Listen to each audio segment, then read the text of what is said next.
Salam sejahtera bagi semua saudara-saudari dalam Tuhan. Di tengah masa pandemi yang berkepanjangan, yang kemungkinan mengauskan iman dan harapan kita, kami dari Yasperin ingin menguatkan anak-anak Allah dengan program Firman Tuhan di tengah pandemi. Dalam keadaan seperti saat ini, kita memerlukan firman Dia yang menopang segala yang ada dengan firman-Nya yang penuh kekuasaan. Kasih karunia Tuhan Yesus menyertai kita semua.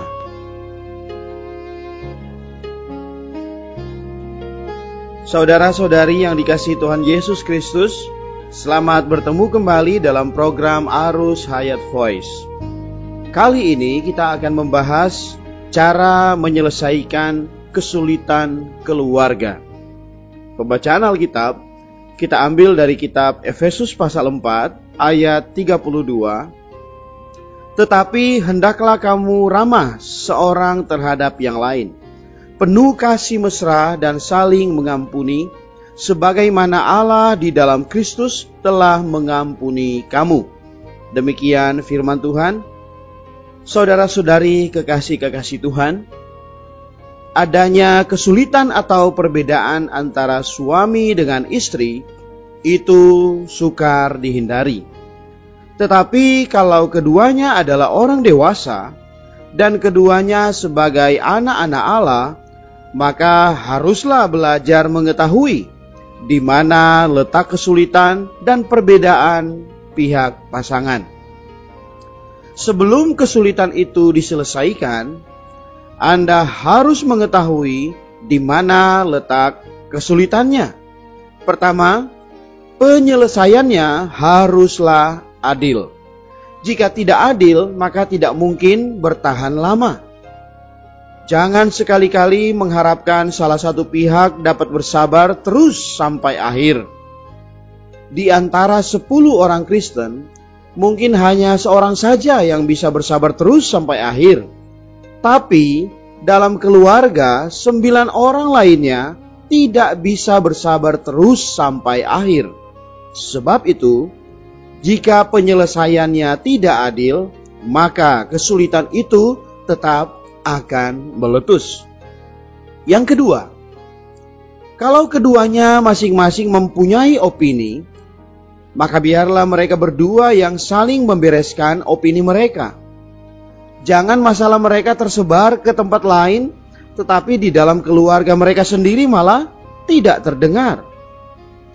Kita harus memberi mereka kesempatan untuk berunding, dan setelah kedua pihak selesai mengatakannya, baru kita boleh berbicara.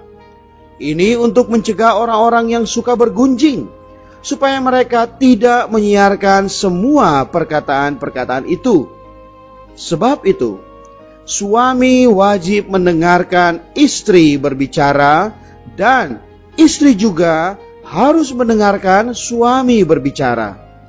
Jika mau saling mendengarkan sebentar saja, maka kesulitan akan dapat segera diselesaikan. Yang ketiga, perselisihan antara suami dan istri harus dibentangkan secara objektif, jangan subjektif. Tatkala berdua berunding bersama, tujuannya ialah untuk menemukan mana yang benar, menemukan perasaan itu. Selesai berbicara, haruslah berdoa bersama. Carilah penyelesaiannya dalam doa dan mohon Tuhan menunjukkan dengan terang di mana letak kesulitannya. Jika mereka dapat berbuat demikian, ketika mereka berdoa untuk kedua kalinya, maka masalah mereka hampir semua sudah dapat diselesaikan.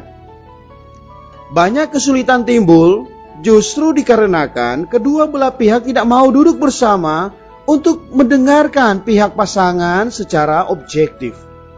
Dan dengan berbicara lebih panjang sedikit, pasti letak kesulitannya dapat ditemukan. Dalam keluarga juga harus saling mengaku dosa dan saling mengampuni.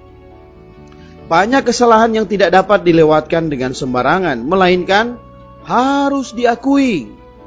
Pada prinsip dasarnya, Bila orang Kristen bersalah, bukan berusaha menutupi kesalahannya, bukan pula bertobat, melainkan mengaku dosa.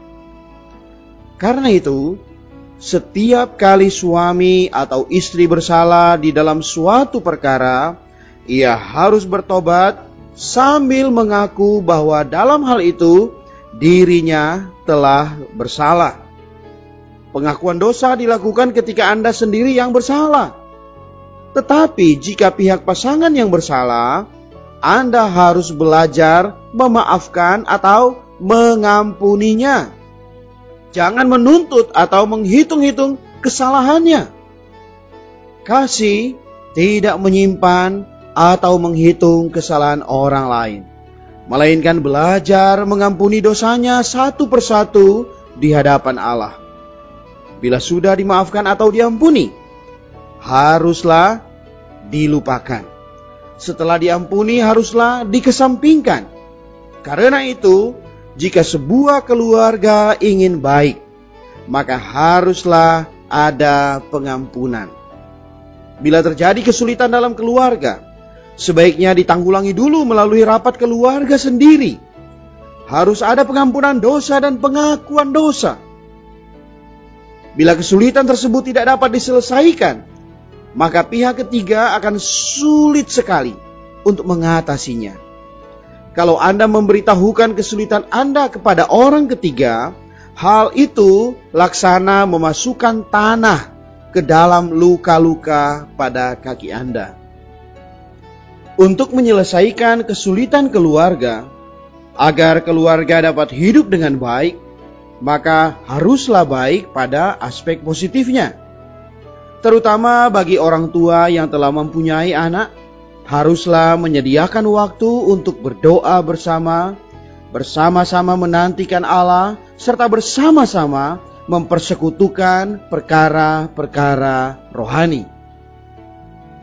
Baik istri maupun suami, dalam perkara tertentu, harus rela menerima penghakiman di bawah terang ilahi. Jika menginginkan keluarga baik, maka suami dengan istri, keduanya harus hidup di hadapan Allah. Jika keduanya tidak hidup di hadapan Allah, maka keluarga ini pasti tidak akan berlangsung dengan baik. Ingatlah, jika seseorang dalam keluarga tidak dapat bersehati dan tinggal bersama dengan istrinya, ia pasti tidak mungkin bersehati dengan saudara-saudari di dalam gereja. Ini adalah satu perkara yang dapat dipastikan. Kalau dalam keluarga Anda sering bertengkar dengan istri, tak mungkin Anda masih bisa bernyanyi haleluya dengan nyaring di dalam gereja. Anda harus bisa hidup dengan baik di dalam keluarga. Barulah Anda dapat hidup dengan baik dalam gereja. Gereja yang baik harus ditunjang oleh keluarga yang baik. Para suami dan istri harus baik. Kalau demikian, gereja pasti tidak ada kesulitan. Mari kita berdoa. Tuhan Yesus, kami mohon terang-Mu terus menyoroti dan menghakimi kami, supaya kami benar-benar nampak keadaan kami yang sesungguhnya. Dan Tuhan kiranya mohon memulihkan kami. Kami mengakui kami masih banyak kekurangan dan kelemahan. Engkaulah keadil benaran kami, yang memampukan kami hidup dengan adil dan benar seorang terhadap yang lain. Saling mengaku dosa dan saling mengampuni. Oh Tuhan Yesus, kuduskanlah keluarga kami bagi hidup gereja. Kami damba keluarga kami senantiasa hidup di hadapan-Mu, penuh dengan sukacita Roh Kudus. Amin. Demikianlah firman Tuhan. Sampai bertemu di kesempatan berikutnya. Kasih karunia-Nya menyertai kita semua.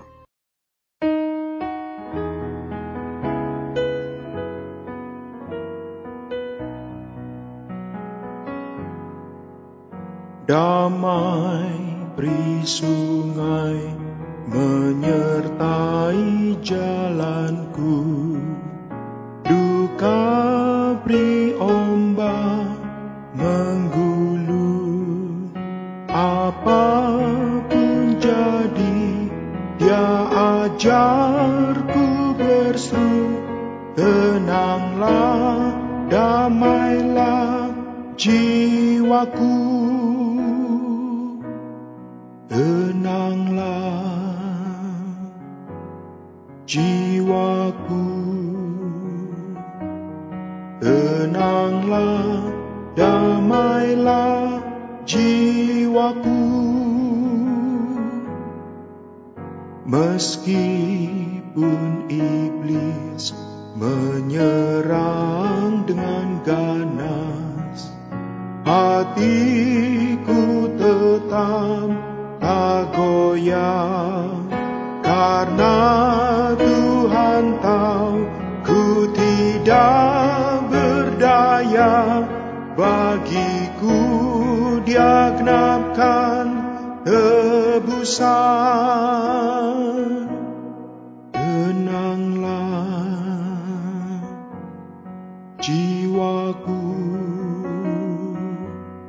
tenanglah, damailah jiwaku. Kini diriku penuh angan mulia, karena dosaku Dia tanggung. Semua terpaku pada salib Kristus, tak lagi diriku yang pikul. Tenanglah jiwaku, tenanglah, damailah jiwaku. Kini bagiku hidup ialah Kristus, walau gelap maut menggulung, tiada derita, baik mati atau hidup, Dia hembus damai ke jiwaku. Tenanglah jiwaku, tenanglah, damailah jiwaku. Tuhan penyelamat, ku tunggu balik-Mu, yang ku harap bukan kubur. Saat terdengar bunyi sangkakala, ku terangkat depan-Mu selamanya.